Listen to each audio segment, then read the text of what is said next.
ወንዶች ቴስቶስትሮን ሌቭላችሁን ቼክ ማድረግ አስባችሁ ታውቃላችሁ? መፍትሄ ላይኖረው ይችላል ብላችሁ የምታስቡት ችግሮች በሙሉ ቴስቶስትሮን ሌቭላችሁ ሎ ብቻ ስለሆነ ሊፈጠሩ የሚችሉ ነገሮች እንደሆኑ ታውቁ ነበር? ይህ ነገር ኮመን ላይ መስላችሁ ይችላል፣ ግን አሜሪካን ሜዲካል አሶሲዬሽን እንዳወጣው ሪሰርች ቢሆን ከመቶ ወንዶች ውስጥ ሁለቱ የቴስቶስትሮን እጥረት አለባቸው። ኦብቪየስ የሆኑ ምልክቶች የምንላቸው ግንኙነት ፍላጎትና ብቃት ማነስ ነው። ስለዚህ ኢሬክታይል ዲስፋንክሽን ወይም ሎስ ኦፍ ሊቢዶ የምንለው ማለት ነው። ኦቤሲቲ ውፍረት ፕላስ ደግሞ ሊን የሆነ ቦዲ ማስ ወይም ቦዲ ማስል የሌላቸው ወንዶች ማለት ነው። ዩዥዋሊ ወንዶች ሆናችሁ ጂም ለረጅም ጊዜ እየሰራችሁ ፕሮቲን ሼክ አይቀራችሁ፣ ፕሮቲን ሚሉ ምናምን አይቀራችሁ፣ ግን ቦዲ ማስ ቢልድ ማድረግ አቃታችሁ ወንዶች ላይ ይኖራል ብለን የምናስባቸው ፀጉሮች አይኖሩም። ስለዚህ ፒዩቢክ ሄር ይጠፋል፣ ቢርድ ይጠፋል፣ ማስታሽ ይጠፋል።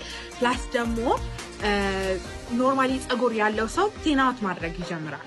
ሌላ ኦቬስ የማንላቸው የቴስቶስትሮን እጥረት ምልክቶች አሉ። ዲፕሬሽን ቢንግ the first one። እዚህ እየተናደዳችሁ ከሆነ፣ ፑር ሜሞሪ ካላችሁ፣ ላክ ኦፍ ፎከስ ኢን ወርክ፣ ቶሎ የሚደክማችሁ ከሆነ፣ በተለይ የድሮ የነበረው አቅማችሁ እየቀነሰ ከመሰላችሁ I suggest you check your testosterone levels first። ብዙ ነገሮች ኮዝ ሊያደርጉት ይችላሉ።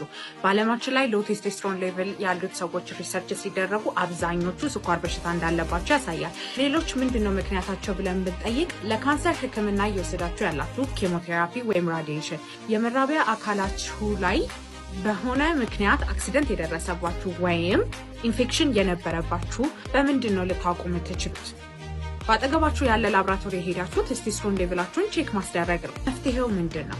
ቫያግራ አይደለም፣ ሚኖክሲዲል አይደለም። መፍትሄው ቴስቶስትሮን ሰፕሊመንት በጄል መልክ ቆዳ ላይ ከሚቀቡ፣ በኪኒን መልክ ከሚወሰዱ፣ በየወሩ ከምትወጉት መርፌ እና ደግሞ እንደ ኮንትራሴፕቲቭ ወይም ኢምፕላንት እንደምንለው እጅ ስር የሚቀበር አይነቶች አሉ። ሽናችሁን ወስዳችሁ መውሰድ ትችላላችሁ።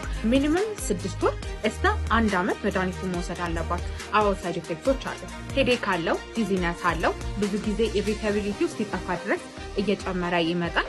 ግን ብዙ ለውጦች በአጭር ጊዜ የምታዩበት ነው። የደም መርጋትም ሆነ ፕሮስቴት ካንሰር ቻንስን እንደማይጨምር ጥናቶች አረጋግጠዋል። ቴስቶስትሮን ሰፕሊመንት ከመወሰዱ በፊት አንድ ሰው የስኳር ሌቭሉ፣ የደም ማነስ ወይም ደም ብዛት ካለበት፣ የስሊፒዲሚያ እና የልብ ኬዛችሁ በትክክል ቼክ መደረግ አለበት። ዶዙ መስተካከል ስላለበት የጤና ባለሙያ ሳታናግሩ መድኃኒት እንዳትሙ። I hope this helped.